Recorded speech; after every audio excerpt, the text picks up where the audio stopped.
அருமையானவர்களுக்கும் நாங்கள் உங்களை வாழ்த்தி வரவேற்கிறோம். இன்று நாங்கள் சங்கீதம் 118 படிக்க ஆரம்பிக்க போகிறோம்.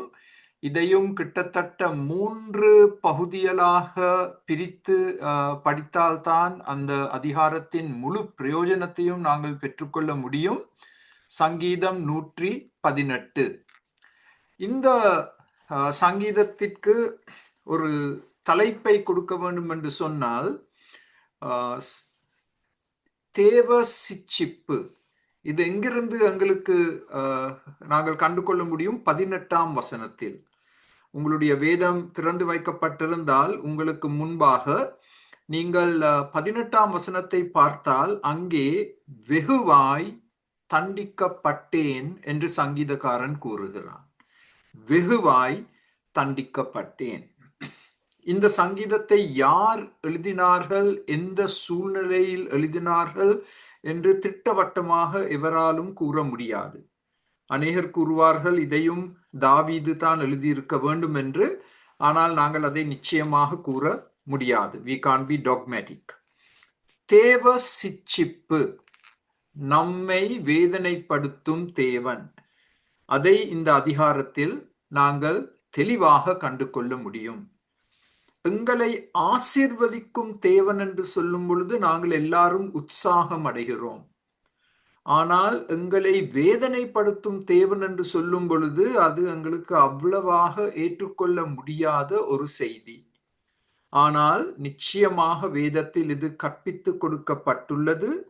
இதை நாங்கள் அவதானிப்பது மாத்திரமல்ல, இது எங்கள் வாழ்க்கையில் நடைபெறுகிறதா என்பதையும் நாங்கள் உணர்ந்து எங்களையே சோதித்து பார்க்க வேண்டும். தேவ சிட்சிப்பு, நம்மை வேதனைப்படுத்தும் தேவன். யோபு புத்தகத்தில் 2 இடங்களில் தேவனின் தண்டனை கோல் என்று சொல்லப்பட்டுள்ளது. God's rod of chastisement. தேவனின் தண்டனை கோல். தேவன் எங்களுக்கு அடி கொடுப்பதற்கு ஒரு கோலை வைத்திருக்கிறார். அது யோப் புத்தகத்தில் 2 இடங்களில் சொல்லப்பட்டுள்ளது. ஆபக்குக் தீர்க்கதரிசி மிக குழப்பத்தில் இருந்த நேரத்தில் கூறிய வார்த்தைகள், அவர், அதாவது தேவன், என்னை கண்டிக்கும் போது. இந்த தீர்க்கதரிசி கூட இந்த தேவனுடைய சிட்சிப்பை எங்களுக்கு உறுதிப்படுத்தி காண்பிக்கின்றார். இந்த சங்கீதம் 118 என்னை கவர்ந்த இன்னும் 2 வசனங்கள் உண்டு. 18ஆம் 19ஆம் வசனங்கள். அதை நாங்கள் சுருக்க சொல்ல போனால், மரண வாசலில் இருந்து துதியின் வாசலுக்கு கொண்டு வரப்பட்டேன். From the gates of death to the gates of praise. அதுவும் இந்த சங்கீதத்திற்கு ஒரு மிக அருமையான தலைப்பு என்று நாங்கள் எடுத்துக்கொள்ள முடியும். மரண வாசலில் இருந்து துதியின் வாசலுக்கு கொண்டு வரப்பட்டேன். இந்த தலைப்பை வைத்து நாங்கள் இன்று அநேக காரியங்களை கற்றுக்கொள்ள போகிறோம். அடுத்த ஸ்லைடை நாங்கள் பார்த்தால், அடுத்த ஸ்லைடில் ஏ என்ற எழுத்தின் கீழ் தண்டனையின் அறிகுறிகள் என்ன? தேவன் என்னை சிட்சிக்கிறார், தேவன் எனக்கு அடி கொடுக்கிறார், தேவன் என்னை வேதனைப்படுத்துகிறார் என்பதற்கான அறிகுறிகள் என்ன? முதலாம் அறிகுறி, சங்கீதக்காரன் பாவித்த ஒரு வார்த்தை, நெருக்கடி. நான் மிக ஒரு ஆபத்தான, ஒரு நெருக்கடியான சூழ்நிலையில் இருக்கின்றேன். நெருக்கடி, அது முதலாம் அறிகுறி. 2ஆம் அறிகுறி 6ஆம் வசனத்தில் பயம், அசாதாரண பயம் என்னை பீடித்து கொண்டது. எங்கள் எல்லோருக்கும் பயம் வரும். பயம் வந்து ஒரு உணர்ச்சி. நாங்கள் எல்லாம் அதை அனுபவிக்கிறோம், ஒவ்வொரு நாளும் அனுபவிக்கிறோம். ஆனால் இங்கே சொல்லப்பட்டுள்ள பயம் ஒரு அசாதாரண பயம், an extraordinary fear. 3ஆம் அறிகுறி, சத்துருக்களின் தாக்குதல்கள். அது 7ஆம் வசனத்தில் சொல்லப்பட்டு அது மிகவும் விவரமாக எங்களுக்கு விவரிக்கப்பட்டுள்ளது இந்த சங்கீதத்தில். சத்துருக்களின் தாக்குதல்கள். 10ஆம் வசனத்தின்படி இந்த சத்துருக்களை குறித்து நாங்கள் மேலதிகமாக படித்தால் அநேக சத்துருக்கள் என்று சங்கீதக்காரன் கூறுகிறார். அநேக பன்மையில் சொல்லப்பட்டுள்ளது. Many enemies. ஒரு சத்துருவை மேற்கொள்வதே ஒரு மிகப்பெரிய சவால். அநேக சத்துருக்கள். அதனால்தான் இது ஒரு நெருக்கடியான நேரம் என்று சங்கீதக்காரன் கூறுகிறான். பிறகு மூன்று முறை இதையும் நீங்கள் உங்களுடைய வேதத்தில் கோடிட்டுக் கொள்ளலாம். 10, 11, 12 வசனங்களில் நான் தப்பித்து கொள்ளாதபடிக்கு என்னை வளைந்து கொண்டார்கள், என்னை சூழ்ந்து கொண்டார்கள். I am completely surrounded, besieged by multiple enemies. 3 முறை அதை தெளிவாக சொல்றார். 4 திசைகளிலும் நான் சுற்றி பார்த்தால் எல்லா பக்கங்களிலும் இந்த சத்துருக்களை காண்கிறேன். அவர்கள் பயங்கரமான குரல் கொடுத்து கொண்டிருக்கிறார்கள். அவர்கள் கைகளில் ஆயுதங்கள் இருக்கு. இதை பார்க்கும் பொழுதே எனக்கு இந்த அசாதாரண பயம் ஏற்படுகிறது 2ஆம் குறிப்பில். இப்ப அடுத்த ஸ்லைடில் தொடர்ச்சியாக இந்த சத்துருக்களை குறித்து பார்க்கும் பொழுது, இந்த சத்துருக்கள் தேனீக்களை போல் என்னை வளைந்து கொண்டிருக்கிறார்கள். தேனீக்கள் ஒரு படம் நாங்கள் போட்டிருக்கிறோம். நாங்கள் பொதுவா தேனீக்கள் இருக்கும் ஒரு இடத்தில் பாதுகாப்பாகத்தான் நாங்கள் செயல்படுவோம். ஏனென்றால் அந்த தேனீக்கள் எங்களுக்கு காயங்களை உருவாக்க முடியும். They can sting us. So அதனால் சங்கீதக்காரன் இயற்கையை பாவித்து தேனீக்களை போல் இந்த சத்துருக்கள் என்னை சூழ்ந்திருக்கிறார்கள், வளைந்து கொண்டிருக்கிறார்கள் என்று விவரிக்கிறார். அடுத்த ஸ்லைடில் இன்னும் ஒரு படத்தை காண்பிக்க போகிறார். இந்த சத்துருக்கள் முள்ளில் பற்றின நெருப்பை போல் காணப்படுகிறார்கள். ஒரு முட்செடி. இந்த முட்செடி எரிந்து கொண்டிருக்கிறது. இந்த முள்ளில் பற்றின நெருப்பை போல என்று சொல்லும் பொழுது அதிலிருந்து நாங்கள் 2 காரியங்களை அவதானிக்க முடியும் அடுத்த ஸ்லைடில். So next slide. கொடுமையான சத்துருக்கள். They are fierce enemies. முள் என்று சொன்னால் அந்த முள் எங்களை குத்த முடியும். அந்த முள்ளின் மூலமாக எங்களுக்கு காயங்கள் ஏற்படும். அதே போல் இந்த சத்துருக்கள் என்னை குத்துவதற்காக காத்து கொண்டிருக்கிறார்கள். கொடுமையான சத்துருக்கள், இரக்கமில்லாத சத்துருக்கள். ஆனால் இதில் ஒரு நற்செய்தி இருக்கு. இது எரிந்து கொண்டிருக்கும் ஒரு முட்செடி. அதாவது இதன் அர்த்தம் என்ன? ஒரு குறுகிய காலத்திற்கு இந்த தேவ சிட்சிப்பு, இந்த தேவ தண்டனை, இந்த தேவனுடைய அடி, இந்த தேவனுடைய கோல் ஒரு குறுகிய காலத்திற்கு மாத்திரம் பாவிக்கப்படும். இது எதை காண்பிக்கின்றது? தேவ இரக்கத்தை காண்பிக்கின்றது. தேவ இரக்கத்தை காண்பிக்கின்றது. தேவன் இரக்கம் உள்ளவர், சிட்சிக்கும் தேவன். ஆனால் அதே சமயம் அவர் இரக்கத்தின் தேவன். சங்கீதக்காரன் கூறுகிறார், நான் மரிக்க மாட்டேன். அதை 2 முறை எடுத்து கூறுகிறார். மரண வாசலின் அருகே கொண்டு வரப்பட்டேன், ஆனால் மரணத்திற்கு ஒப்பு கொடுக்கப்படவில்லை. நான் மரிக்க மாட்டேன். God is not finished with me yet. ஆண்டவர் என் வாழ்க்கைக்கு இந்த காலகட்டத்தில் முற்றுப்புள்ளி போட மாட்டார். நான் நிறைவேற்ற வேண்டிய சில காரியங்கள் இன்னும் இருக்கு. பரிசுத்தமாக்கப்பட்ட பிறகு நாங்கள் இன்னும் திறமையாக நாங்கள் செயல்பட முடியும். அதனால் இந்த தேவ சிட்சிப்பு ஒரு குறுகிய காலத்திற்கு மாத்திரமே. உறுதியாக நான் கூற முடியும், நான் மரிக்க மாட்டேன். சத்துருக்களை குறித்து நாங்கள் தொடர்ச்சியாக இந்த அதிகாரத்தில் பார்க்கும் பொழுது 13ஆம் வசனத்தின்படி விசையோடு விழும்படி தள்ளப்பட்டேன். இந்த சத்துருக்கள் ஒரே ஒரு நோக்கத்தை வைத்திருக்கிறார்கள். அவர்கள் என்னை தள்ளி, விசையோடு தள்ளி, பை ஃபோர்ஸ் என்னை கீழே விழ முயற்சி எடுக்கிறார்கள். நான் நின்று கொண்டிருப்பது அவர்களுக்கு விருப்பமில்லை. எப்படியாவது நான் விழ வேண்டும், நான் காயமடைய வேண்டும். இதை நான் ஒரு சிறிய விதத்தில் ஜனவரி மாதத்தில் அனுபவித்தேன். ஐஸ் கட்டியின் மேல் நடந்து கொண்டு செல்லும் பொழுது என்னை அறியாமலே நான் சறுக்கி விழுந்து ஒரு சில நிமிடங்களுக்கு என்னுடைய சுய உணர்வை கூட இழந்து விட்டேன். அது ஒரு it's not a very pleasant experience. அது ஒரு நல்ல அனுபவம் இல்லை. அது ஒரு பெரிய பயத்தை கொண்டு வரும் அனுபவம். ஸோ அப்படிப்பட்ட ஒரு சூழ்நிலை இந்த 13ஆம் வசனத்தில் விவரிக்கப்பட்டுள்ளது.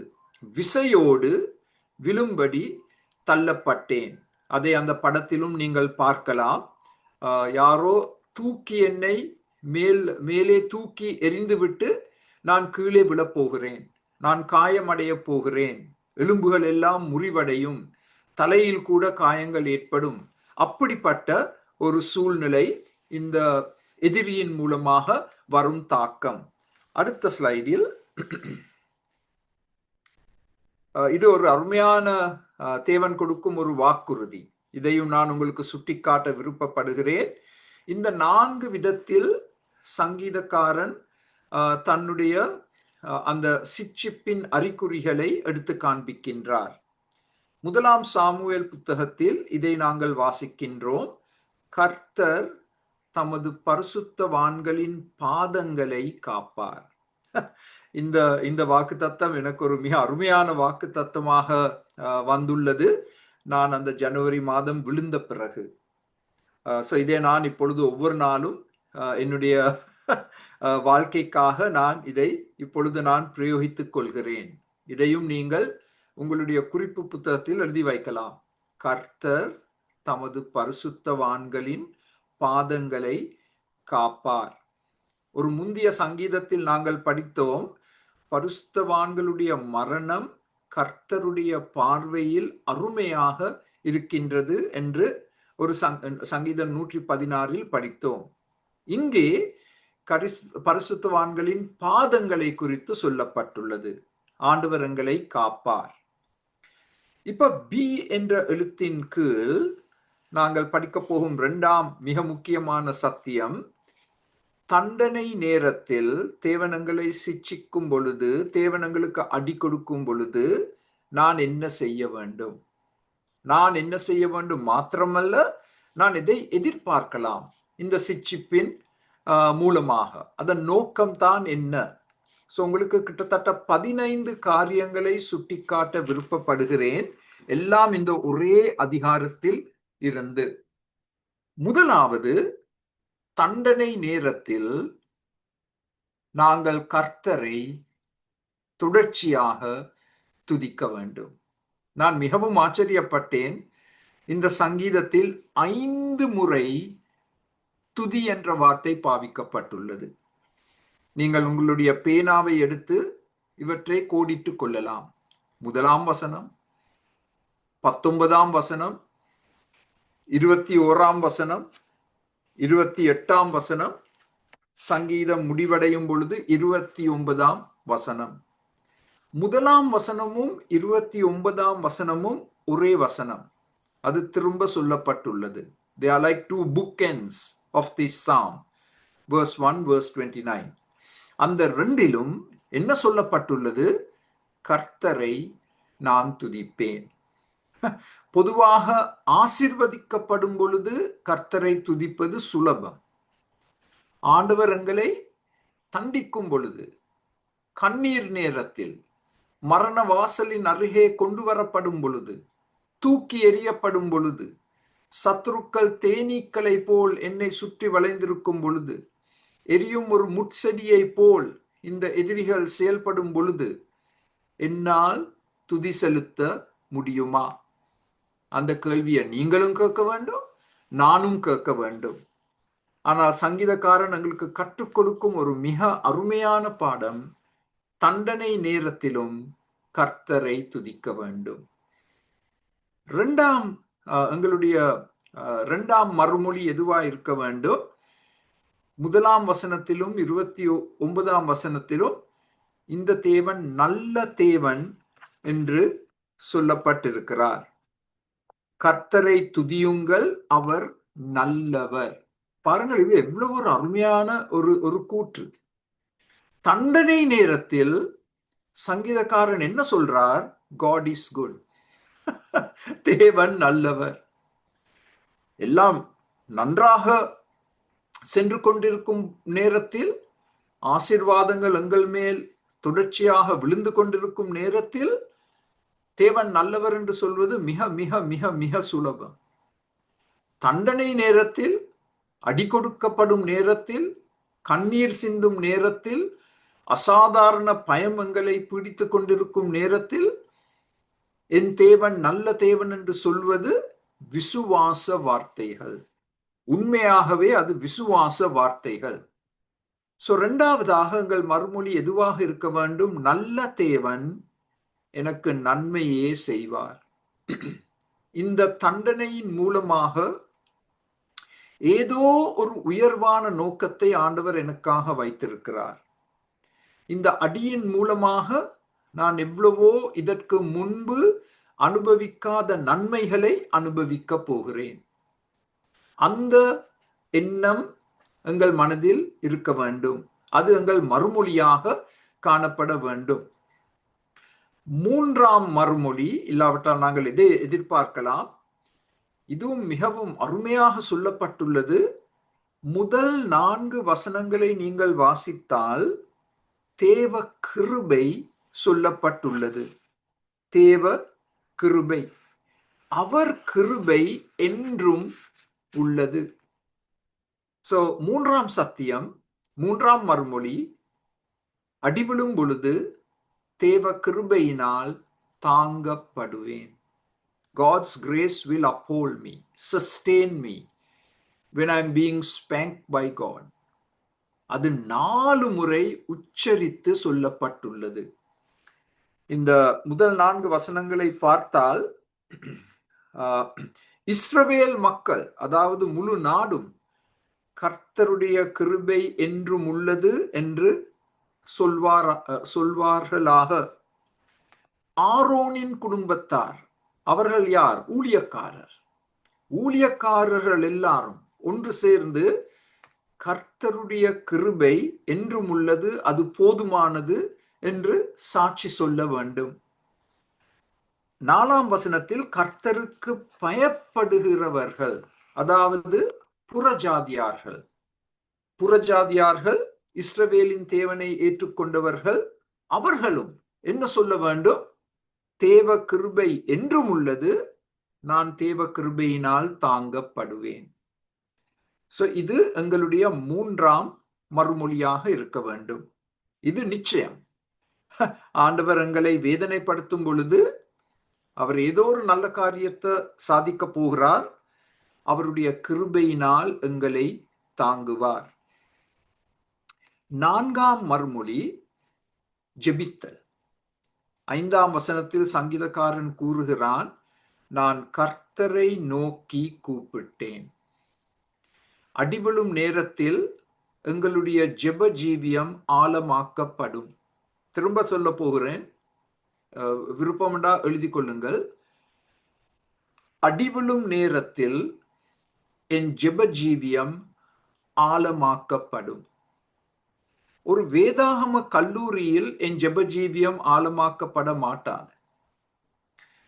ஒரு வேதாகம கல்லூரியில் எனக்கு எவ்வளவோ அறிவு கிடைக்கும். ஆனால் வாழ்க்கையின் சூழ்நிலைகள் மூலமாகத்தான் எங்களுடைய ஜெப ஜீவியம் ஆழமாக்கப்படும். It's the life experiences.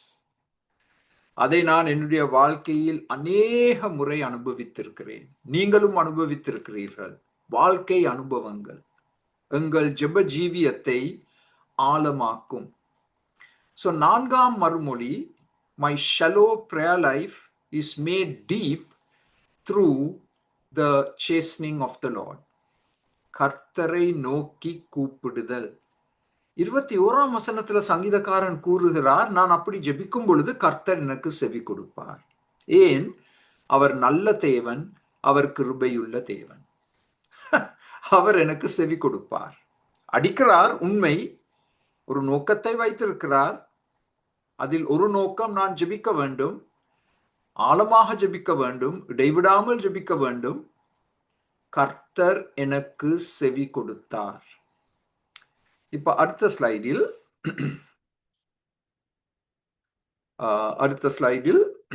சங்கீதம் 31:9 ஒரு ஜெபத்தின் உதாரணம்.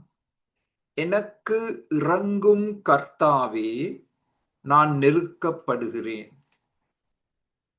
இது இந்த சங்கீதம் 31 இந்த சங்கீதம் 118 எவ்வளவு அருமையாக நாங்கள் ஒப்பிட்டு படிக்கலாம். நெருக்கத்தில் சங்கீதக்காரன் காணப்பட்டான் தேவ சிட்சிப்பின் மூலமாக. சோ எப்படிப்பட்ட ஜெபத்தை நாங்க ஜெபிக்க போறோம்? எங்களுக்கு அடிவிழும் நேரத்துல, ஆண்டவரே எனக்கு இறங்கும். God be merciful to me. ஆண்டவரே உம்முடைய இரக்கங்களை எனக்கு காண்பியும். இப்ப பாருங்கள், தன்னுடைய சரீர நிலைமையை எப்படி அவர் விவரிக்கிறார் என்று. சங்கீதம் 31 துக்கத்தினால் என் கண்ணும் என் ஆத்துமாவும் என் வயிறும் கூட கருகி போயிற்று. உங்களுடைய பென்சிலை எடுத்து, பேனாவை எடுத்து, என் கண், என் ஆத்துமா, என் வயிறு மூன்றும் பாதிக்கப்பட்டுள்ளது. ஆண்டவர் அடியடிக்கும் பொழுது இந்த மூன்றும் பாதிக்கப்படும். என் கண் கண்ணீர் சிந்திக்கொண்டே இருக்கும். என் ஆத்துமா அங்கலாய்த்து கொண்டிருக்கின்றது. தேவன் என்னத்தான் செய்கிறார்? எனக்கு ஏன் இவ்வளவு அடி விழுது? என் வயிறு, அதன் அர்த்தம் என்னவென்றால், எனக்கு பசி வரவில்லை. தோசை எல்லாம் சாப்பிட எனக்கு மனதில்லை. எவ்வளவுதான் நீங்கள் எனக்கு இட்லி சாம்பார் கொடுத்தாலும் நான் அதை என்னால் சாப்பிட முடியாது. என் வயிறு கருகி போயிற்று. சோ ஆண்டவர் உங்களையும் என்னையும் தண்டிக்கும் பொழுது, சிட்சிக்கும் பொழுது, வேதனைப்படுத்தும் பொழுது எங்கள் கண்கள் பாதிக்கப்படும், எங்கள் ஆத்துமா பாதிக்கப்படும், எங்கள் வயிறும் சுருங்கி போகும். கருகி போயிற்று என்று சொல்லப்பட்டுள்ளது. சுருங்கி போகும். I have no stomach for food. எந்த உணவையும் சாப்பிட எனக்கு ஒரு பசி இல்லை. சோ அது 4ஆம் காரியம், மறுமொழி. என் ஜெபஜீவியம் ஆழமாக்கப்பட்டுள்ளது இந்த சிட்சிப்பின் நேரத்தின் மூலமாக. 5ஆம் மறுமொழி, இது ஒரு அருமையான காரியம். இந்த 5ஆம் வசனத்தில் நீங்கள் இதை கோடிட்டுக் கொள்ள வேண்டும். விசாலமான இடத்திற்கு கொண்டு வரப்பட்டேன். அதுதான் தேவனுடைய நோக்கம். God wants to bring me into a spacious place. ஒரு மிக நெருக்கமான இடத்தில் நான் இப்பொழுது இருக்கின்றேன். ஆண்டவருடைய திட்டம் என்ன, நோக்கம் என்ன? ஒரு விசாலமான இடத்திற்கு என்னை கொண்டு வருவதற்கு. சங்கீதம் 31:8 இதே இந்த சிட்சிப்பின் வார்த்தைகள், தண்டனையின் வார்த்தைகள், சத்துருவின் கையில் என்னை ஒப்புக்கொடாமல் என் பாதங்களை விசாலத்திலே நிறுத்தினீர். அந்த விசாலத்திலே என்ற வார்த்தையை கோடிட்டுக் கொள்ளுங்கள். அது 2 முறை வந்திருக்கு.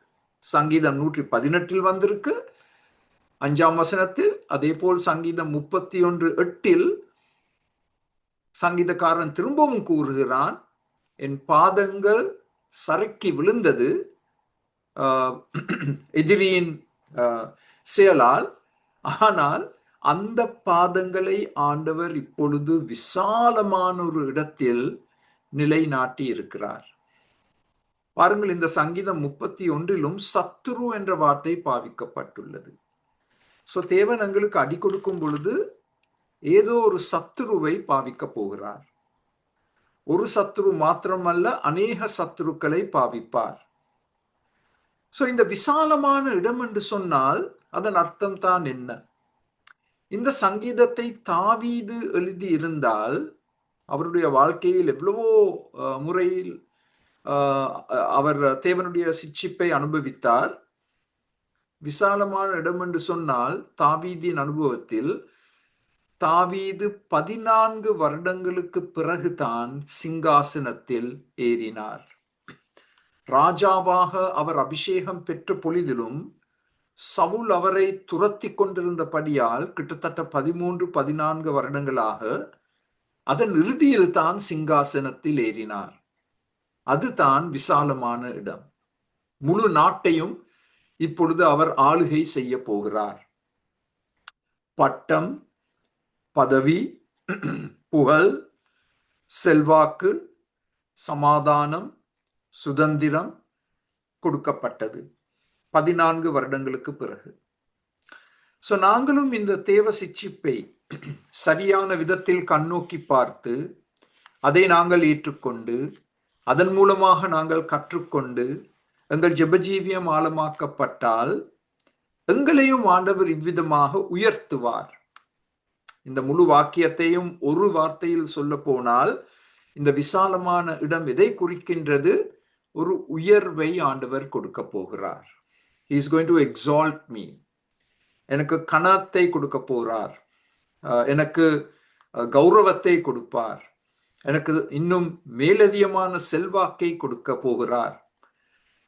14 வருட காலமாக யுத்தம் தானே, நான் குகைகளில் ஒளிந்து கொண்டிருந்தேன் தானே, இப்பொழுது எனக்கு ஒரு சுதந்திரம் கொடுக்கப்பட்டது. அந்த பயத்தை ஆண்டவர் எடுத்து போட்டார், ஒரு சமாதானத்தை கொடுத்திருக்கிறார். இதெல்லாம் அருமையான காரியங்கள். ஆண்டவருடைய நோக்கம் விசாலமான இடம் என்று சொன்னால் ஆண்டவர் என்னை உயர்த்த போகிறார். ஆனால் இதை இன்னும் ஒரு விதத்திலும் நாங்கள் பார்க்க வேண்டும். இந்த விசாலம் என்று சொல்லும் பொழுது ஆவிக்குரிய விசாலம். ஆவிக்குரிய விசாலம் என்று சொன்னால் இந்த தண்டனையின் மூலமாக நான் இன்னும் ஆழமாக என் தேவனை தேடுவேன். என்னுடைய உள்ளத்தில் ஒரு மிக பெரிய பசித்தாகத்தை ஆண்டவர் உருவாக்குவார் தேவ வசனத்திற்கு. அதனால்தான் உங்களை குறித்து நான் மிகவும் சந்தோஷப்படுகிறேன். உங்களுக்கு தேவ வசனத்தை குறித்து ஒரு மிகப்பெரிய பசித்தாகம் உண்டு. அதனால்தான் நீங்கள் இந்த வேத பாடங்களில் கலந்து கொள்கிறீர்கள். அந்த பசித்தாகம் இல்லாவிட்டால் கலந்து கொள்ள மாட்டீர்கள்.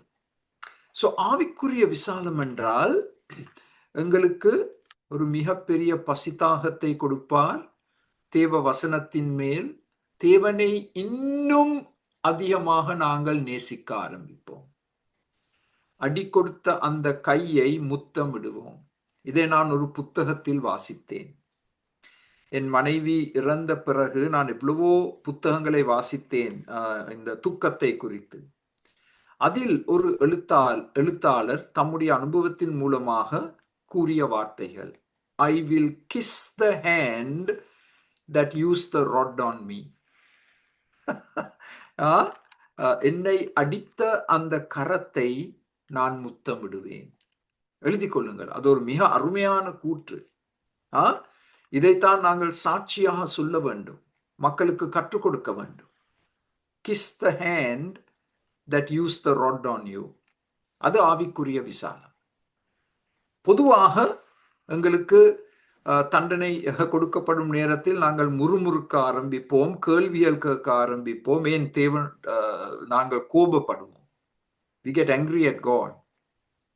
ஆனால் நாங்கள் தேவ தண்டனையை சரியான விதத்தில் தேவ கிருபையின் மூலமாக நாங்கள் அதை ஏற்றுக்கொண்டால் நாங்கள் அவருடைய கையை முத்தமிடுவோம். விசாலமான இடத்திற்கு கொண்டு வரப்பட்டேன். இப்படிப்பட்ட சாட்சிகளை தான் நாங்கள் சொல்ல கற்றுக்கொள்ள வேண்டும். ஆண்டவரின் ஜெபத்தை கேட்டார், எனக்கு ஒரு ஜாப் கொடுத்தார், ஆண்டவரின் ஜெபத்தை கேட்டார், எனக்கு இதை கொடுத்தார், அதை கொடுத்தார் என்று சொல்வதில் தவறே இல்லை. But we have to graduate from that. அதிலிருந்து ஒரு உயர்வான இடத்திற்கு நாங்கள் கொண்டு வரப்பட வேண்டும். ஆண்டவர் என்னை தண்டித்தார், அடி கொடுத்தார், ஆனால் உங்களுக்கு நான் சொல்லலாம், ஆண்டவர் என்னை ஒரு விசாலமான இடத்திற்கு கொண்டு வந்திருக்கிறார். எனக்கு ஒரு ஆவிக்குரிய விசாலத்தை கொடுத்திருக்கிறார். அப்படிப்பட்ட சாட்சிகளை கேட்க நான் மிகவும் ஆவலாக காத்திருக்கிறேன். அப்படிப்பட்ட சாட்சிகளை கொடுக்க எங்கள் ஜனத்திற்கு நாங்கள் கற்றுக் கொடுக்க வேண்டும்.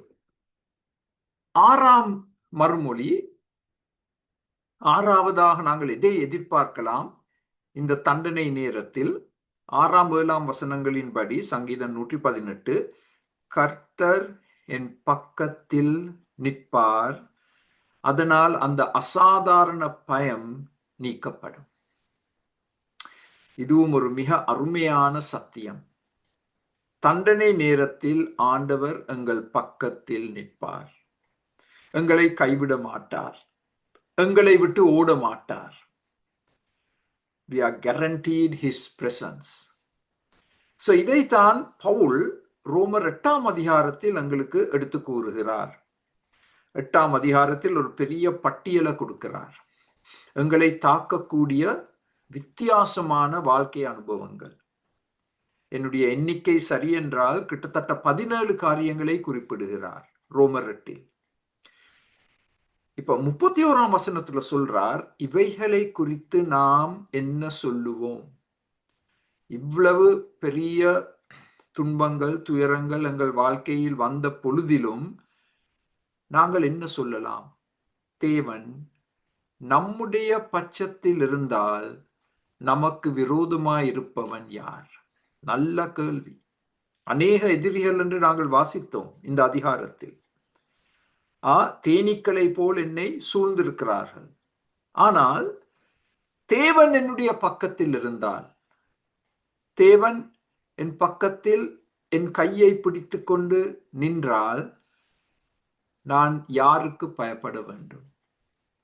எந்த எதிரி என்னை நோக்கி வந்தாலும் நான் பயப்பட அவசியம் இல்லை. சங்கீதம் 23 சங்கீதக்காரன் அதைத்தான் சொல்றார், நான் பயப்பட மாட்டேன், உமது கோலும் உமது தடியும் என்னை ஆறுதல் படுத்தும். அது 6ஆம் உறுதியான சாட்சி. The Lord will stand by my side. அந்த தண்டனை நேரத்தில். இப்ப அடுத்த ஸ்லைடில் 7ஆம் காரியம், அவர் என் பக்கத்தில் நிற்பார் மாத்திரமல்ல, 7ஆம் காரியம், எனக்கு அனுகூலம் செய்யும் நண்பர்களை ஆண்டவர் எழுப்புவார். இந்த நண்பர்கள் என்று சொல்லும் பொழுது இன்று எங்களுடைய ஒரு ஆங்கில சபையில் நான் கொடுத்த செய்தி நண்பர்களை குறித்த செய்தி. நாங்கள் தவிர்க்க வேண்டிய 18 நண்பர்களை குறித்து எடுத்து கூறினேன். டாக்ஸிக் ஃப்ரெண்ட்ஸ் என்று ஆங்கிலத்தில் சொல்வோம். நஞ்சு நண்பர்கள். தவிர்க்க வேண்டிய 18 டாக்ஸிக் நஞ்சு நண்பர்கள். ஆனால் இங்கே சங்கீதக்காரன் கூறுகிறார், என்னுடைய இந்த வேதனை நேரத்தில், தண்டிக்கப்படும் நேரத்தில் ஆண்டவர் எனக்கு உதவி செய்யும் நண்பர்களை எழுப்ப போகிறார். இது தாவீது எழுதியிருந்தால் அதை அவர் அனுபவித்திருந்தார். இதில் இருக்கும் அருமையான சத்தியம் என்ன? நான் தனிமையில் போராட செயல்பட அவசியம் இல்லை. பிசாசின் ஒரு நோக்கம் எங்களை தனிமைப்படுத்துவது. அதை மறந்துவிட வேண்டாம். Satan loves to isolate us. பிசாசு எங்களை தனிமைப்படுத்த எவ்வளவோ முயற்சிகள் எடுப்பான். சபை ஐக்கியத்தில் ஈடுபடாமல் நாங்கள் தனிமையில் செயல்படுவது. ஆனால் சங்கீதக்காரன் கூறுகிறார், அது ஒரு முட்டாள்தனமான காரியம். ஆண்டவர் எங்களுக்கு இந்த வேதனை நேரங்களில், கஷ்ட நேரங்களில் அருமையான நண்பர்களை எழுப்புவார். இந்த நண்பர்கள் என் பக்கத்தில் நின்று எனக்கு செய்ய வேண்டிய உதவிகளை செய்வார்கள். அதுவும் ஒரு அருமையான எதிர்பார்ப்பு, விளைவு என்று சொல்லலாம். இந்த தண்டனை நேரங்களில் God will raise up godly friends. யோபின் கதையை எடுத்து பார்த்தால் உங்களுக்கு தெரியும், யோபும் மிகவும் தேவனால் சிட்சிக்கப்பட்டார், எவ்வளவோ வேதனைகளை அனுபவித்தார். 4 நண்பர்கள் வந்தார்கள். அந்த 4 நண்பர்களும் முதல் வாரத்தில் மாத்திரம்தான் திறமையாக செயல்பட்டார்கள். முதல் 7 நாட்கள் ஒரு வார்த்தை கூட பேசவில்லை. யோபுவோடு உட்கார்ந்து அவனோடு அழுதார்கள். ஆனால் 7 நாட்களுக்கு பிறகு என்ன நடந்துச்சு? அவர்கள் வாயை திறக்க ஆரம்பித்தார்கள், உபதேசம் கொடுக்க ஆரம்பித்தார்கள். They began to spout theology on Job. அப்பொழுது ஒரு கட்டத்துல யோபு என்ன சொல்றார்? நீங்கள் எல்லாம் மிசரபிள் கம்ஃபர்டர்ஸ். நீங்கள் நண்பர்கள் என்று சொல்லி எவ்வளவு மோசமாக செயல்படுகிறீர்கள், என்னை நீங்க குற்றப்படுத்துறீங்க, நான் செய்யாத காரியங்களை குறித்து எடுத்து சொல்றீங்க, நீங்களும் நண்பர்களா என்று ஒரு கேள்விக்குரிய யோப் எழுப்புகிறார். சோ இந்த யாராவது தேவனால் அடிக்கப்படும் நேரத்தில் நாங்கள் அந்த நபருக்கு நல்ல ஆவிக்குரிய நண்பர்களாக செயல்பட முன்வர வேண்டும். அவர்களை நாங்கள் தனிமையில் விடக்கூடாது. அவர்களுக்கு எங்களுடைய ஐக்கியம் மிக மிக மிக அவசியம். 8வது, இந்த வேதனைப்படுத்துதல் எந்த உருவத்தில் வந்தது? சத்துருக்கள் மூலமாக. இப்ப 8வதாக சங்கீதக்காரன் கூறுகிறார், சத்துருக்கள் தோற்கடிக்கப்படுவார்கள். ஒரு காலத்திற்கு அவர்கள் தலையை தூக்கினார்கள், என்னை பயமுறுத்தினார்கள். ஆனால் ஆண்டவருடைய நேரத்தில் இந்த சத்துருக்கள் எல்லாம் நிர்மூலமாக்கப்படுவார்கள். இதை 4 முறை சங்கீதக்காரன் எடுத்து கூறுகிறார். 7, 10, 11, 12 வசனத்தில். உண்மையாக சொல்ல போனால் இது விசுவாச வார்த்தைகள். சத்துருக்கள் இன்னும் தோற்கடிக்கப்படவில்லை. ஆனால் விசுவாசத்தின் மூலமாக சங்கீதக்காரன் இந்த வார்த்தைகளை எடுத்து கூறுகிறார். சத்துருக்கள் தோற்கடிக்கப்படுவார்கள். விசுவாச வார்த்தைகள் மாத்திரமல்ல, இது நம்பிக்கையின் வார்த்தைகள். Words of hope and words of faith. 3 முறை சங்கீதக்காரன் கூறுகிறார். அந்த வசனங்கள் உங்களுக்கு திரையில் போடப்பட்டுள்ளது. கர்த்தருடைய நாமத்தில் எதிரிகளை நான் தோற்கடிப்பேன். இன்னும் நடக்க இல்லை, ஆனா அது கண்டிப்பா நடக்க போகுது. கர்த்தருடைய நாமம் என்று சொன்னால் கர்த்தருடைய அதிகாரத்தோடு, கர்த்தருடைய வல்லமையோடு நான் எதிரிகளை தோற்கடிப்பேன். சோ நாங்களும் இப்படிப்பட்ட தண்டனை நேரத்தில் வேதனைகளை அனுபவிக்கும் பொழுது எங்கள் சத்துருக்களை நாங்கள் அடையாளம் கண்டு கொள்ள வேண்டும். அந்த சத்துரு மனித உருவில் எப்பொழுதும் வராது. அநேக முறை அந்த சத்துரு ஏதோ ஒரு வியாதியின் உருவத்தில் தான் வரும், ஒரு வியாதியின் உருவத்தில். சோ சங்கீதக்காரனுடைய வார்த்தைகளை நாங்களும் பாவிக்கலாம். இந்த வியாதி கர்த்தருடைய நாமத்தில், கர்த்தருடைய அதிகாரத்தில், கர்த்தருடைய வல்லமையின் மூலமாக தோற்கடிக்கப்படும், இல்லாமல் ஆக்கப்படும். நாங்கள் விசுவாச வார்த்தைகளை பேச கற்றுக்கொள்ள வேண்டும், நம்பிக்கையின் வார்த்தைகளை பேச கற்றுக்கொள்ள வேண்டும். வெற்றி வருவதற்கு முன், வெற்றி வந்த பிறகு வார்த்தைகளை பேசுவது ஒரு பெரிய காரியம் அல்ல. வெற்றி வந்த பிறகு நாங்கள் துதிகளை தான் ஏறெடுக்க போகிறோம், நன்றி செலுத்த போகிறோம். ஆனால் வெற்றி வருவதற்கு முன் விசுவாச வார்த்தைகள், நம்பிக்கையின் வார்த்தைகள். 9வதாக தண்டனை நேரத்தில் நாங்கள் என்ன செய்ய வேண்டும்?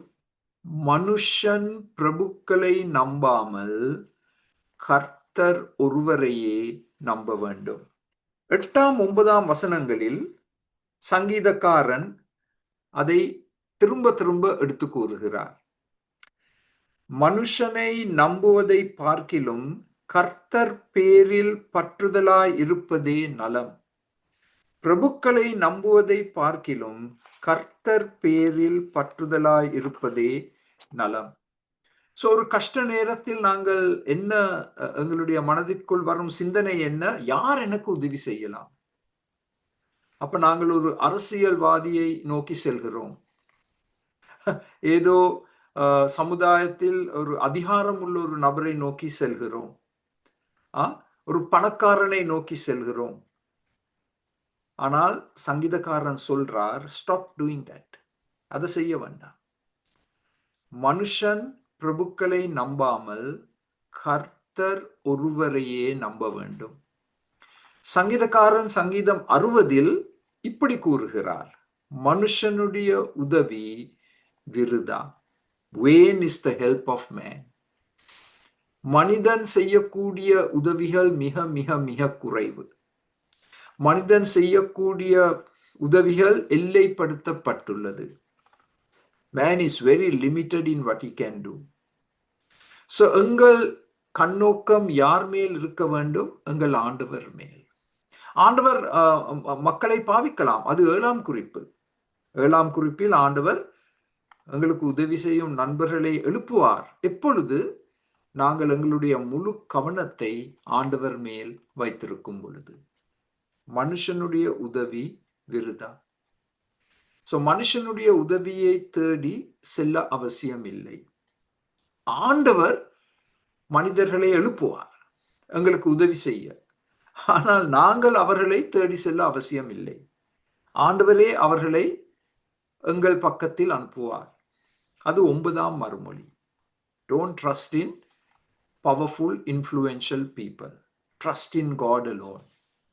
இப்ப அடுத்த ஸ்லைடில் சங்கீதம் 62 இவ்விதமாக சொல்லப்பட்டுள்ளது, எக்காலத்திலும் எந்த நேரத்திலும் தேவனை மாத்திரம் நம்புங்கள். இது சவால் வார்த்தைகள். சவால் வார்த்தைகள். இப்பொழுது உங்களுக்கு ஒரு கஷ்ட காலமாக இருக்கலாம். கண்கள், ஆத்துமா, வயிறு எல்லாம் பாதிக்கப்பட்ட ஒரு நேரமாக இருக்கலாம். எங்களுக்கு கொடுக்கப்படும் சவால் வார்த்தைகள் என்ன? எக்காலத்திலும் எந்த நேரத்திலும் தேவனை மாத்திரம் நம்புங்கள். நாங்கள் ஒரு அருமையான பிரபல தமிழ் பாடலை பாடுவோம். எந்த காலத்திலும் எந்த நேரத்திலும் இயேசுவே நான் உம்மை துதிப்பேன். அது அருமையான பாடல். அதே வார்த்தைகளை பாவித்து எக்காலத்திலும் எந்த நேரத்திலும் தேவனை மாத்திரம் நம்புவேன் என்று நாங்கள் அந்த பாட்டை மாற்றி அமைக்கலாம். யோவான் 14 கர்த்தராகிய இயேசு கிறிஸ்து இவ்விதமாக எங்களுக்கு எடுத்து கூறுகிறார், தேவனிடத்தில் விசுவாசமாயிருங்கள், என்னிடத்திலும் விசுவாசமாயிருங்கள். நீங்கள் எப்படி தேவனை நம்புகிறீர்களோ அதே விதமாக என்னை நம்புங்கள். இது நான் உங்களுக்காக செயல்படுவேன். இது உறுதி வார்த்தைகள். 13ஆம் வசனத்தில் சங்கீதக்காரன் கூறும் உறுதி வார்த்தைகள், வேர்ட்ஸ் ஆஃப் அஷூரன்ஸ். கர்த்தர் எனக்கு உதவி செய்வார். இன்னும் ஒரு விதத்துல சொல்ல போனால் கர்த்தர் அதை பார்த்துக் கொள்வார். சோ இப்படிப்பட்ட வார்த்தைகளை பேச நாங்கள் கற்றுக்கொள்ள வேண்டும். மனிதனை நான் நம்ப மாட்டேன். வெளிநாடுகளில் இருந்து எனக்கு உதவி வர வேண்டும் என்று நான் நம்பிக்கை வைத்திருக்க மாட்டேன். கர்த்தர் எனக்கு உதவி செய்வார் என்ற உறுதி வார்த்தைகளை, விசுவாச வார்த்தைகளை நாங்கள் பேச ஆரம்பிக்கும் பொழுது ஆண்டவர் ஆச்சரியமான காரியங்களை சாதிப்பார். இப்ப 10ஆவதாக இந்த தண்டனை நேரத்தில் கண், வயிறு, ஆத்துமா பாதிக்கப்பட்டிருக்கும் நேரத்தில் கர்த்தரின் வல்லமையான வலது கரம் எனக்காக செயல்படும். எல்லாம் அருமையான விசுவாச வார்த்தைகள். இதுவும் 3 முறை சொல்லப்பட்டுள்ளது. The psalmist love repetition. இந்த சங்கீதம் 118 திரும்ப திரும்ப நாங்கள் பார்த்திருக்கும் ஒரு காரியம் என்ன? சங்கீதக்காரன் திரும்பவும் திரும்பவும் ஒரே சத்தியத்தை எடுத்து கூறுகிறார். அதற்கு ஒரு நல்ல உதாரணம் இந்த 10ஆம் குறிப்பு. கர்த்தரின் வல்லமையான வலது கரம் எனக்காக செயல்படும். 3 முறை எடுத்து சொல்றார். சோ நாங்கள் என்ன வார்த்தையில பேச வேண்டும்? கர்த்தர் எனக்கு உதவி செய்வார், கர்த்தருடைய வலது கரம் எனக்காக செயல்படும். இந்த வார்த்தைகளை நாங்கள் கேட்கக்கூடிய விதத்தில் குரல் கொடுத்து சொல்ல வேண்டும். பிசாசும் நாங்கள் சொல்லுகிற இந்த வார்த்தைகளை கேட்டு அவன் ஓடிவிட வேண்டும். சோ நாங்கள் மௌனமாக இருக்க முடியாது. இன்னும் விடுதலை வரவில்லை, இன்னும் கண்ணீர், இன்னும் வயிறு பசி வரவில்லை. ஆனால் கர்த்தர் எனக்கு உதவி செய்வார், கர்த்தரின் வல்லமையான வலது கரம் எனக்காக செயல்படும் என்று நாங்கள் உறுதியாக விசுவாசத்தோடு குரல் கொடுக்க வேண்டும். அதை எங்களை அவதானித்துக் கொண்டிருப்பவர்கள் கேட்க வேண்டும். எங்களை அவதானித்துக் கொண்டிருப்பவர்கள் கேட்க வேண்டும். நாங்கள் இப்படிப்பட்ட விசுவாச வார்த்தைகளை பேசுவது. அடுத்த ஸ்லைடில் 11ஆம் குறிப்பு, கர்த்தரை புதிய முறையில் அனுபவித்தேன். இந்த தண்டனையின் மூலமாக, இந்த அடியின் மூலமாக ஆண்டவரை ஒரு புதிய விதத்தில் அனுபவித்தேன். 14ஆம் வசனம். 3 காரியங்களை சங்கீதக்காரன் எடுத்து சொல்ல போகிறார் அனுபவத்தின் மூலமாக. முதல் புல்லட்டில் சங்கீதக்காரன் என்ன சொல்றார்? கர்த்தர் என் பெலன், காட் இஸ் மை ஸ்ட்ரென்த். நான் மிகவும் பலவீனம் உள்ள ஒரு நிலைமைக்கு தள்ளப்பட்டேன். இந்த தண்டனையின் மூலமாக சறுக்கி விழுந்தேன். நெருக்கடி, பயம், கண்ல கண்ணீர், வயிறு குன்றி போய் கருகி போயிட்டு ஆத்துமா அங்கலாய்த்து கொண்டிருக்கின்றது. இப்படிப்பட்ட நேரத்தில் கர்த்தர் என் பெலன், God is my strength. இரண்டாவதாக எடுத்து கூறுகிறார், கர்த்தரின் கீதம், God is my song. இந்த 2 சங்கீதங்களில் 96, 98 இதை நாங்கள் படிக்கும் பொழுது இதை நாங்கள் பார்த்தோம். கர்த்தருக்கு புது பாட்டை பாடுங்கள். அந்த புது பாட்டு என்ற வார்த்தையை கோடிட்டுக் கொள்ளுங்கள். பூமியின் குடிகளே எல்லாரும் கர்த்தரை பாடுங்கள். இங்கேயும் அந்த மிஷனரி வார்த்தைகளை நீங்கள் அவதானிக்கலாம். பூமியின் குடிகளே எல்லாரும். சங்கீதம் 98 கர்த்தருக்கு புது பாட்டை பாடுங்கள், கோடிட்டுக் கொள்ளுங்கள். புது பாட்டு. அவர் அதிசயங்களை செய்திருக்கிறார்.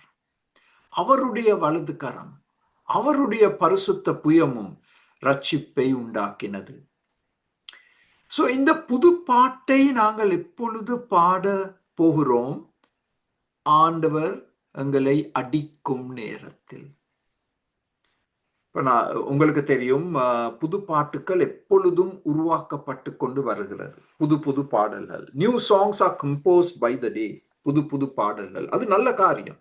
ஆனால் அனுபவத்தின் மூலமாக, மிக பெரிய தண்டனையின் மூலமாக, கண்ணீர் மூலமாக ஆண்டவர் எங்களுக்கு புது பாட்டுக்களை பாட செய்வார். மாத்திரமல்ல, அந்த பாட்டுக்களை எழுத வைப்பார்.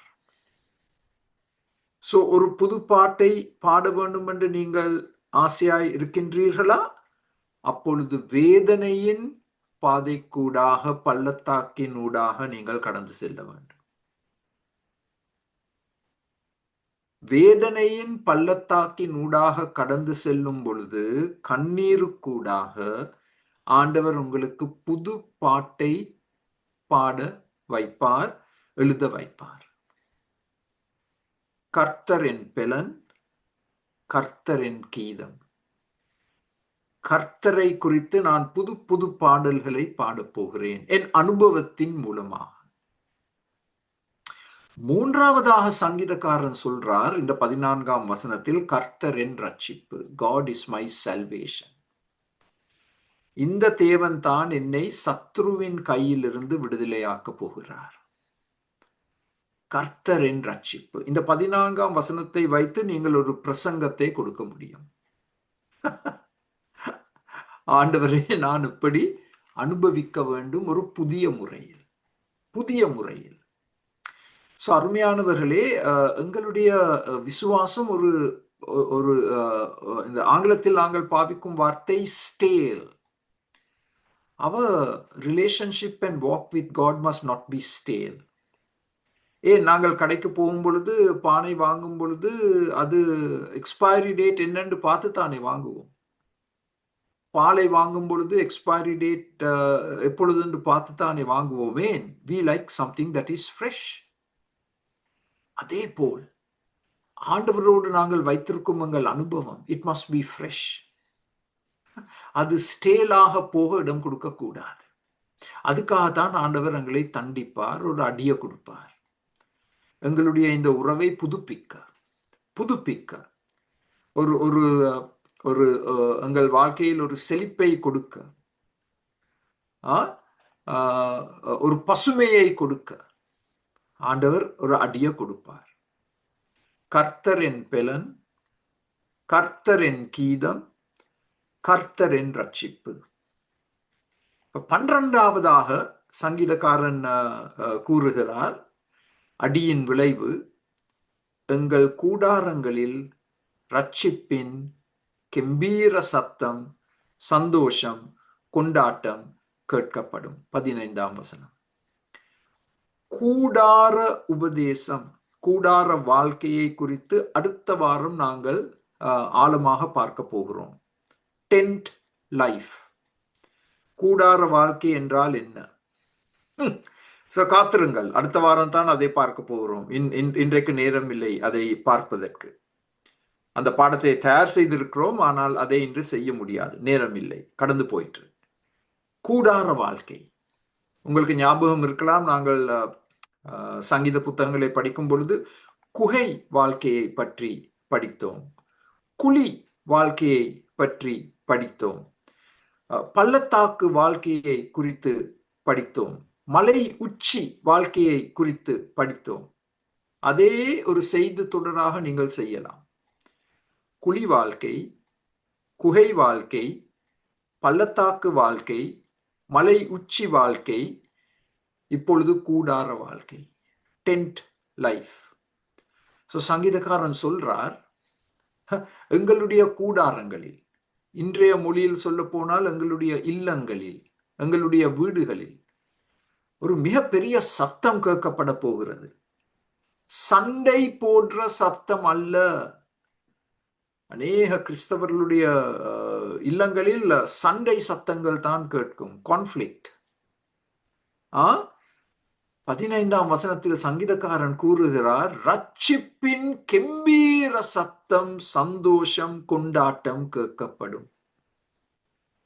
இது தண்டனையின் விளைவு. எல்லா முறுமுறுத்தலும் இப்பொழுது இல்லை, போய்விட்டது. இப்பொழுது என்னுடைய கூடாரத்தில் காது கொடுத்து நீங்கள் கேட்டால் இந்த ரட்சிப்பின் கெம்பீர சத்தத்தை தான் நீங்கள் கேட்க போகிறீர்கள். அது ஒரு மிகப்பெரிய சாட்சியாக அமையும். என்னை சூழ்ந்துள்ள மக்களுக்கு, சமுதாயத்திற்கு, என்னுடைய கூடாரத்திலிருந்து புறப்படும் இந்த ரட்சிப்பின் கெம்பீர சத்தம், சந்தோஷம், கொண்டாட்டத்தை அவர்கள் கேட்டு அதிசயப்பட்டு கேள்விகளை கேட்டு ரட்சிப்புக்குள் அவர்களும் வருவார்கள். 13ஆம் காரியம் 17ஆம் வசனத்தில் சொல்லப்பட்டுள்ளது, கர்த்தருடைய செய்கைகளை, அற்புதங்களை எல்லோருக்கும் எடுத்து சொல்வேன். இப்ப இது எந்த சூழ்நிலையில் சங்கீதக்காரன் இதை சொல்றார்? அடி விழும் நேரத்தில், சிட்சிப்பின் நேரத்தில், மரண வாசலுக்கு கொண்டு வரப்பட்டிருந்த நேரத்தில் சங்கீதக்காரன் சொல்றார், கர்த்தர் எனக்கு இடைப்பட்டார், என் பக்கத்தில் நின்றார், எனக்கு அனுகூலம் செய்தார், உதவி செய்தார், நண்பர்களை அனுப்பினார். என்னுடைய கண் பாதிக்கப்பட்ட, என்னுடைய கண், என்னுடைய வயிறு, என்னுடைய ஆத்மா சொஸ்தமானது. God healed my eyes, my tummy and my soul. பாதிக்கப்பட்ட அந்த 3 காரியங்களையும் ஆண்டவர் சொஸ்தமாக்கினார். அதனால் நான் இப்பொழுது ஆண்டவர் செய்த கிரியைகள், அற்புதங்கள், எனக்காக இந்த தண்டனையின் மூலமாக எல்லோருக்கும் எடுத்து சொல்வேன், எல்லோருக்கும் எடுத்து சொல்வேன். எங்களுடைய கிறிஸ்தவ விசுவாசம் சாட்சி கொடுக்கும் விசுவாசம். The Christian faith is a declaring faith, witnessing faith. சாட்சி கொடுக்கும் விசுவாசம். எப்பொழுதும் நாங்கள் ஆண்டவரை குறித்து ஏதோ ஒரு சாட்சியை கொடுத்து கொண்டே இருக்க வேண்டும். ஆண்டவர் செய்யும் அற்புதங்கள் தண்டனை நேரத்தின் மூலமாக. இப்ப அடுத்த ஸ்லைடில் இதைத்தான் நாங்கள் அடுத்த வாரம் பார்க்க போகிறோம் ஆழமாக. இன்று நான் இதை ஆரம்பிக்க விருப்பப்படவில்லை, நேரம் கடந்து போனபடியால். ஆனால் கூடார வாழ்க்கை, இது 15ஆம் வசனத்தில் நாங்கள் வாசித்தோம். இது ஒரு அருமையான படம். எங்களுடைய அஞ்சனா சகோதரி எங்கேயோ தேடி கண்டுபிடித்து எங்களுக்கு இந்த படத்தை கொண்டு வந்திருக்கிறார்கள். இது ஒரு அருமையான ஒரு விளக்கம் கூடார வாழ்க்கைக்கு. நீங்கள் பார்த்தால் கிட்ட வேறு கூடாரங்கள் எதுவும் இல்லை. இது ஒரு வறண்ட இடம். இங்கே வித்தியாசமான கொடிய விலங்குகள் எல்லாம் இருக்கலாம், விஷப்பாம்புகள் இருக்கலாம். பகல் நேரத்தில் பயங்கர சூடு, இரவு நேரத்தில் பயங்கர குளிர். இப்படிப்பட்ட ஒரு கூடார வாழ்க்கை எங்கள் எல்லோருக்கும் மிக மிக அவசியம். சரி, உங்களுடைய டு வெட் யூ appetite ஒன்றரை கொஞ்சம் பார்ப்போம். அடுத்த ஸ்லைடை பார்ப்போம். அடுத்த ஸ்லைடில் நாங்கள் இந்த கூடார வாழ்க்கையை குறித்து சொல்லக்கூடிய முதலாம் காரியம், இந்த பூமியில் நிரந்தரமாக நாங்கள் வாழப்போவதில்லை. கூடாரம் என்று சொன்னால் அது ஒரு தற்காலிகமான வாழ்க்கை. நான் இந்த பூமிக்கு சொந்தமானவன் அல்ல, நித்திய உலகத்திற்காக ரட்சிக்கப்பட்டேன். பாருங்கள், இன்று நாங்கள் வாழும் வீடுகள் பொதுவாக அவை ஒரு உறுதியுள்ள வீடுகள், கற்களினால் செங்கலினால் கட்டப்பட்ட வீடுகள், நல்ல அஸ்திபாரம் இருக்கு, எளிதில் அசையாத வீடுகள். ஆனால் கூடாரம் அப்படி அல்ல. கூடாரத்துக்கு ஒரு அஸ்திபாரம் இல்லை. பயங்கர காற்றெல்லாம் அடிக்கும் பொழுது அந்த கூடாரம் 4 பக்கத்திலும் அசைய ஆரம்பிக்கும். மழை பெய்யும் பொழுது இந்த கூடாரத்தினால் அந்த தண்ணியை கூட உள்ளே வராமல் தவிர்க்க முடியுமா என்ற கேள்விக்குறிகள் எல்லாம் எழுப்பப்படும். இந்த கூடார வாழ்க்கை எதை எங்களுக்கு கற்பித்து கொடுக்கின்றது? இந்த பூமியில் எங்களுக்கு நிரந்தரமான வாழ்க்கை இல்லை. அதனால் எங்களுடைய வேர்களை இந்த பூமிக்குள் ஆழமாக நாங்கள் செல்ல அனுமதி கொடுக்க கூடாது. Don't send your roots deep into this world system. Moving day is coming.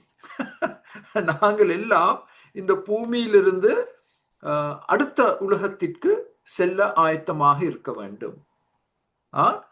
இந்த சத்தியத்தை நாங்கள் திரும்ப திரும்ப திரும்ப திரும்ப எங்களுக்கு ஞாபகப்படுத்தி கொடுத்து கொண்டே இருக்க வேண்டும். I don't belong to this earth. நான் இந்த பூமிக்கு சொந்தமானவன் அல்ல. அதனால் நான் ஒரு குடிசையில் வாழ்ந்தால் கூட நல்லது. இந்தியா இலங்கையில் இருப்பவர்களுக்கு அது நன்றாக விளங்கும். குடிசை வாழ்க்கை, ஹட். அது எங்களுடைய விசுவாசத்தை எடுத்து காண்பிக்கும் ஒரு காரியம். இரண்டாவதாக 2 கொரிந்தியர் 5ஆம் அதிகாரம். இந்த அதிகாரத்தை நீங்கள் நேரம் எடுத்து முழுமையாக வாசித்து பாருங்கள். என் சரீரம் ஒரு கூடாரம். அந்த விதத்தில் தான் பவுல் எங்கள் சரீரத்தை விவரிக்கிறார், ஒரு கூடாரம்.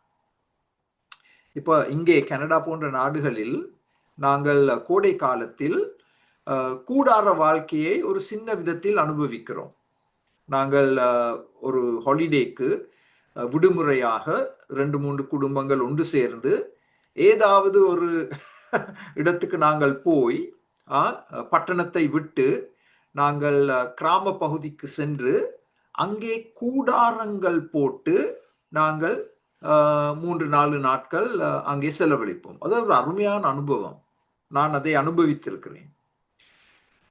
ஆனால் எங்களுக்கு தெரியும், நாங்கள் கூடாரத்தை நிலைநாட்ட வேண்டும். அதே போல் ஒரு நாள் நாங்கள் கூடாரத்தை நாங்கள் எடுத்து போட்டு நாங்கள் அதை பேக் பண்ணி எங்கேயாவது வைக்க வேண்டும் என்று. அதுதான் எங்களுடைய சரீரம். நிலைத்திருக்காது. வெகு விரைவில் நாங்கள் எங்கள் சரீரத்தை விட்டு விலகி கர்த்தருடைய பிரசன்னத்தில் நாங்கள் காணப்பட போகிறோம். எங்களுடைய சரீரத்தை விட்டு எங்களுடைய ஆத்துமா பிரிவடைந்து கர்த்தருடைய பிரசன்னத்தில் காணப்படும். அது எதை பிறப்பிக்க போகிறது? என் புதிய உயிர்த்தெழுதல் சரீரத்திற்காக எனக்கு ஒரு பெரிய ஆவலை உருவாக்கும்.